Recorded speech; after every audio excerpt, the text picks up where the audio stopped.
El tema de esta clase es el arte conceptual, antecedentes y desarrollo. Bien, vamos a empezar con la crítica que hace Michael Fried en su texto Arte y Objetualidad al minimalismo. ¿Por qué es importante esta crítica que hace Michael Fried? Bueno, es muy importante porque pone de presente una característica que muchos no habían logrado percibir en el minimalismo. Y es que el minimalismo, específicamente Donald Judd y Robert Morris, invita a considerar otras esferas distintas al arte. El minimalismo tiene un compromiso con esferas no artísticas como lo político, lo social y lo cultural. Michael Fried pone de presente esto para criticar al minimalismo, pero no se da cuenta que esa característica que él encuentra tan odiosa en este movimiento artístico es precisamente uno de sus valores más importantes y va a ser la característica principal del arte contemporáneo. Entonces, para empezar, Michael Fried piensa que el minimalismo, que él llama más bien literalismo, recuerden que este movimiento artístico recibe muchos nombres, Donald Judd lo llama objetos específicos, es el maestro de Michael Fried, Clement Greenberg, quien lo llama minimalismo, pero este prefiere llamarlo, hablo de Fried, literalismo. Dice que el minimalismo es no arte, y esto es porque el minimalismo es una ideología. Es decir, el minimalismo tiene un compromiso con lo que no es artístico, va más allá del arte puro. La pregunta es, bueno, ¿cómo una obra como esta que ustedes están viendo allí, que es una obra de Robert Morris, pues puede ser ideológica? ¿Cómo puede ser esta obra una obra que va más allá del arte? ¿Sí? Si pareciera que está invitando a que consideremos como espectadores las formas puras o las formas básicas y elementales del arte, como lo defienden Michael Fried y Greenberg y como lo defienden los formalistas, ¿sí? Por ejemplo, lo que vemos allí pues, son líneas, curvas, líneas rectas, triángulos, rectángulos, ¿verdad? Bueno, como una obra como esta, que parece que está muy apegada todavía al arte moderno en la intención de mostrar lo elemental, los elementos sintácticos del arte, puede ser ideológica, puede estar comprometida con esferas no artísticas. Veámoslo. Para Michael Fried, la obra minimalista como objeto específico es un objeto en situación, ¿sí? Y allí ya empiezan los problemas para este crítico. Él piensa que el minimalismo no se concentra en la obra en sí misma, que es propio del arte puro, ¿sí? Por ejemplo, una obra suprematista, una obra cubista, una obra constructivista, sino que está pensando más en la situación artística de la obra, ¿sí?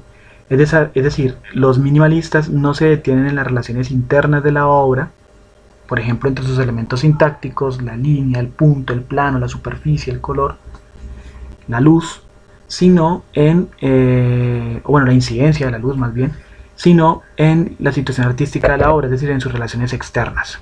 Esto es claro porque ya veíamos que para Judd, el significado que encarna una obra depende fundamentalmente de las relaciones que establece con el espacio, con la luz, con el espectador.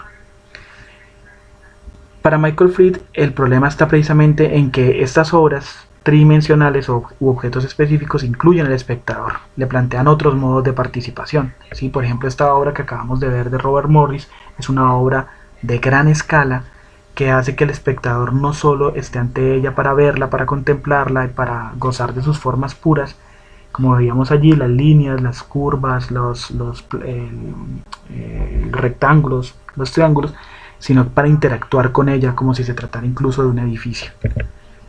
Esto hace que el minimalismo incluya la teatralidad en el arte, y para Michael Fried el teatro es una de las, digamos que el teatro es una forma del no arte, o no tiene por lo menos la calidad o la pureza de la pintura y la escultura, porque en el teatro las obras dependen fundamentalmente de una audiencia, del espectador.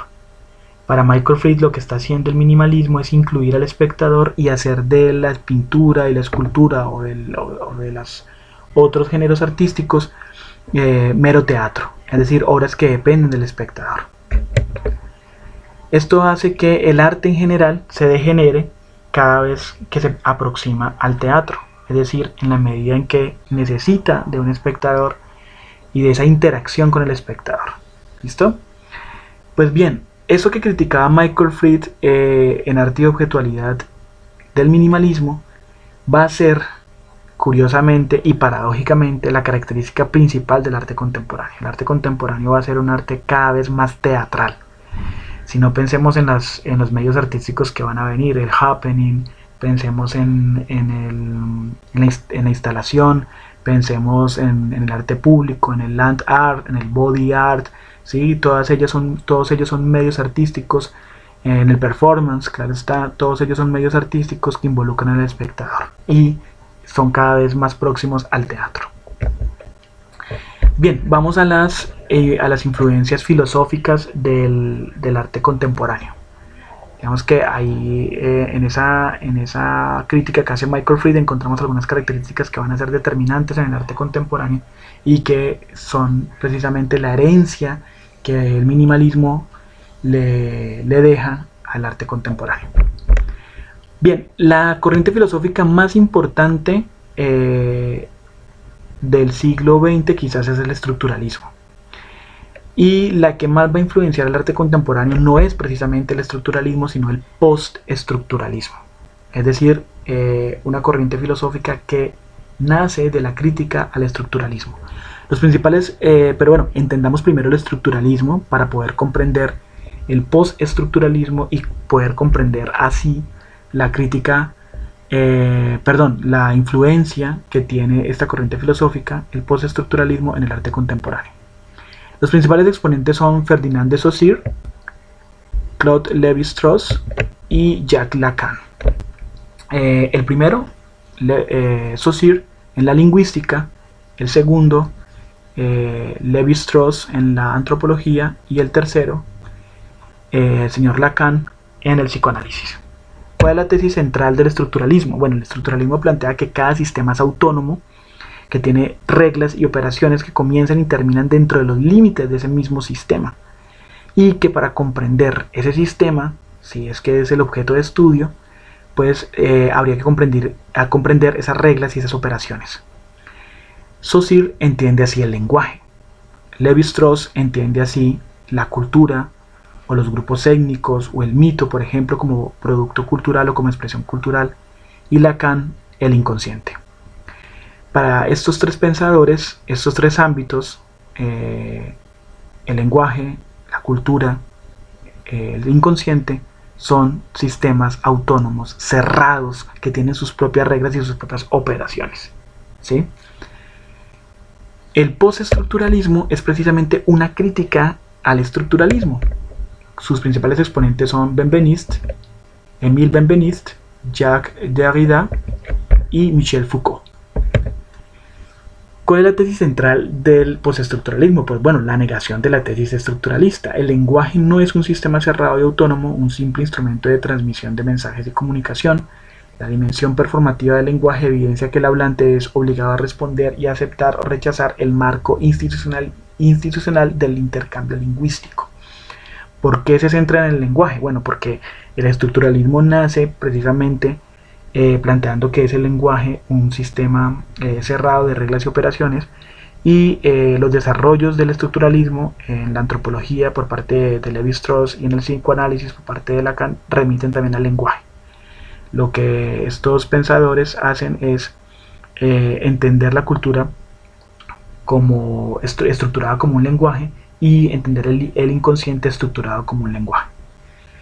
¿Qué muestran estos filósofos o estos pensadores postestructuralistas? Que el lenguaje no es un sistema cerrado, sino que está permeado, está atravesado por otros sistemas como lo político, lo social, lo cultural y lo económico. Lo religioso también, lo moral también. ¿Listo? Bien, primera premisa: no existe el desinterés ni la neutralidad en las manifestaciones culturales y en las instituciones. ¿Sí? Todas las instituciones son interesadas o están atravesadas por relaciones de poder. Esto es lo que nos va a plantear Michel Foucault. Por ejemplo, instituciones que veíamos de una manera tan desprevenida y sin ninguna sospecha, como la clínica, como la cárcel, como la escuela, como el, como el sanatorio o en todo caso la clínica de reposo, la psiquiatría, que las veíamos de manera tan desinteresada, pues Foucault nos insiste que no son neutrales, que esas instituciones están atravesadas y están determinadas por relaciones de poder.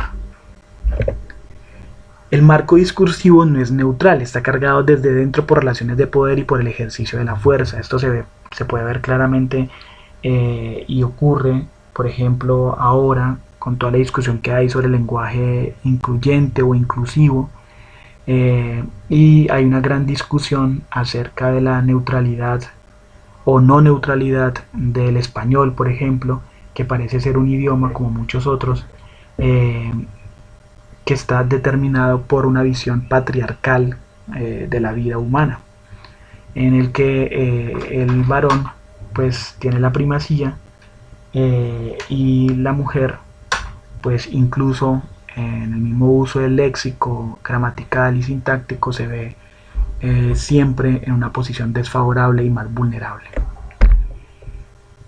¿Qué hace el arte contemporáneo? Pues toma esta crítica postestructuralista y la asume como propia para defender la idea de que el arte no es autónomo y de que el arte no es una esfera neutral y desinteresada, como no lo son tampoco las otras instituciones. Así como Foucault había mostrado que la clínica, la cárcel, la escuela, el sanatorio o la psiquiatría en general no son neutrales, tampoco lo es el arte. El arte también está atravesado y por relaciones de poder. El arte también está determinado por otras esferas, como lo económico, como lo social, como lo político, lo cultural, lo moral. Bien, otra influencia muy fuerte que tiene que ver con el marco postestructuralista es Mayo del 68. ¿Sí? En este panfleto, por ejemplo, que es muy claro, lo voy a leer, dice: luchamos porque nos negamos a convertirnos en profesores al servicio de la selectividad universitaria realizada a expensas de los hijos de la clase obrera, en sociólogos fabricantes de eslóganes para campañas electorales gubernamentales, en psicólogos encargados de hacer que funcionen los equipos de trabajadores, en científicos cuyo trabajo de investigación se ha utilizado según los intereses exclusivos de una economía basada en el provecho. Rechazamos este porvenir de perros guardianes. Este era el panfleto distribuido en París justo en mayo del 68.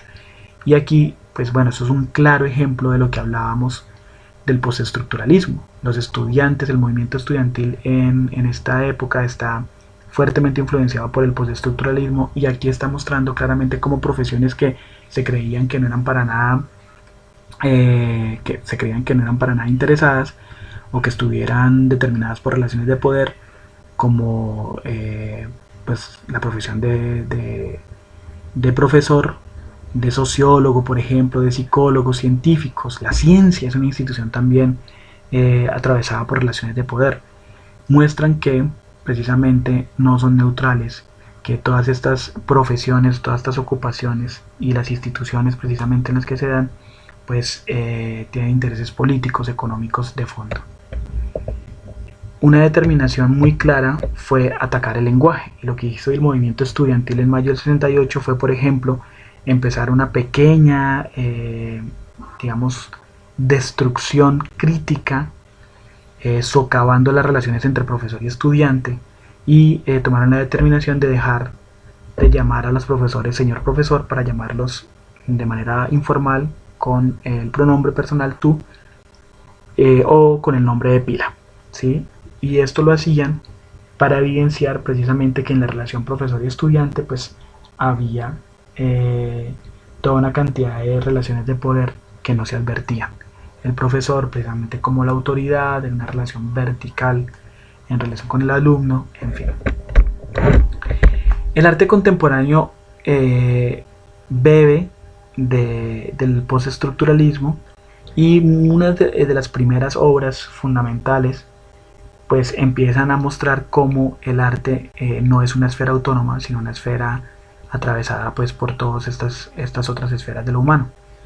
Este es un ejemplo muy interesante de Daniel Buren, que se llama Souvenir fotográfico dentro y más allá del marco, y es una obra muy interesante porque, como podemos ver en la primera imagen, la que está aquí en la izquierda, la obra, que consiste en unos telones de rayas blancas y negras, pues está dentro de la galería, pero sin que el espectador lo sospeche, empieza a salirse de la galería por las ventanas de la galería y se toma toda la ciudad, o se toma parte de la ciudad, para no ser exagerados. Entonces vemos cómo con esta obra el artista quería mostrar que el espacio artístico no era simplemente la galería o el espacio del museo, sino que el arte tenía que ver con lo que estaba más allá de las cuatro paredes de la galería. Esta otra, ¿sí?, de Marcel Broodhurst, pues es una obra muy interesante, se llama Museo de Arte Moderno, y lo interesante es que Broodhurst era el director de este museo en el que se exhibió su exuberante obra. Lo que hizo fue recolectar una cantidad de objetos cotidianos, objetos comunes, en todo caso objetos no artísticos, en una suerte de influencia de ready-made, y los expuso como si fueran obras de arte, y se tomó todo el museo. Con esto, Broodhurst quería pues evidenciar que el arte estaba determinado por relaciones de poder, que él era el director del museo y podía hacer esto, podía declarar todas las salas como salas para su propia exhibición y exhibir solo objetos no artísticos y declararlos obras de arte. Bien, y finalmente vemos aquí algunas de los antecedentes artísticos del arte conceptual. El primero, Marcel Duchamp con su famoso ready-made. Obviamente el expresionismo abstracto de Jackson Pollock. El neodadaísmo con sus principales representantes, Jasper Johns, Robert Rauschenberg, ¿sí? El minimalismo, Donald Judd, Robert Morris. Fluxus, Joseph Beuys y otros. Y el pop art, Andy Warhol. Bueno, ahí tenemos las principales influencias del arte conceptual, filosóficas en el postestructuralismo y artísticas en estos movimientos artísticos de neovanguardia.